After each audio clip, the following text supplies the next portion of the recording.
Spider-Man cake tayo for today's video. Tara, come on, let's go!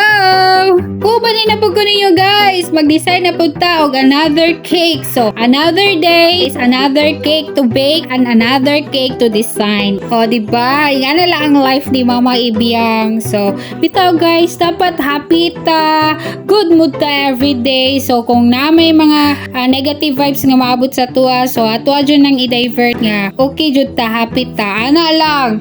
Ani nga time guys, while ga-design ko sa ako ang cake is grabe akong struggle ani. Gitunsil ko. Giatake jud kog tunsil anang gabi. Gi-chill pa ko. Gilay jud ako ang kalawasan ani nga time. Bisag galain ang kalawasan guys, butan sa akong mind nga. Tunsil ra ka. Baker ko, o diba? Bitaw guys.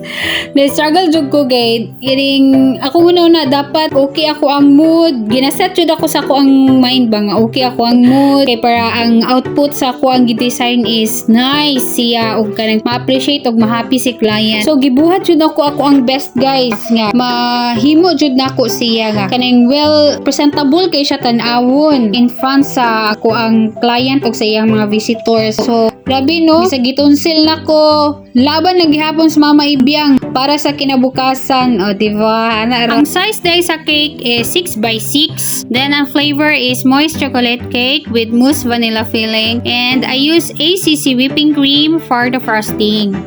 Mudan kasi client guys kay actually kani siya nga cake is na late jud ko, almost 2 hours jud ko nga na late no kay wala na ko na check og tarong ang time. So nag-expect ko nga mga 11 AM ang cake i-deliver. So nag-chat ko ni ma'am nga late ang cake. So pag back read na ko guys is 10 AM ang di ay i-deliver ang cake. So hala grabe na kong pangayog sorry kay ma'am. Then gabi ana jud sige og sorry ni client kay basin nasuko na siya, nairita na siya sa ako og tinagad. So wala guys, wala jud ka feel og ana. So ang iyang gina-reply sa ako, take time nga mahuman. So kay naka-feel jud og taranta jud guys as in ulaw na jud guys ako ang part. So pag abot ako dito, smiling kay si client. Okay, gi-accept niya ang mga orders. Then, nangay ko sorry. Then, ako siya inan nga, basing nasuko na ka na ako, ma'am. So, wala siya nag-response og nga na. So, ana siya, don't worry dahil kaya di ko gapangaway.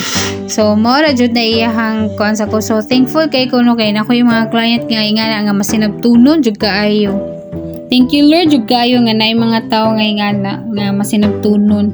So, mo din ni siya ang final output sa design sa ko ang cake. So, nara, tanawa lang niyo guys.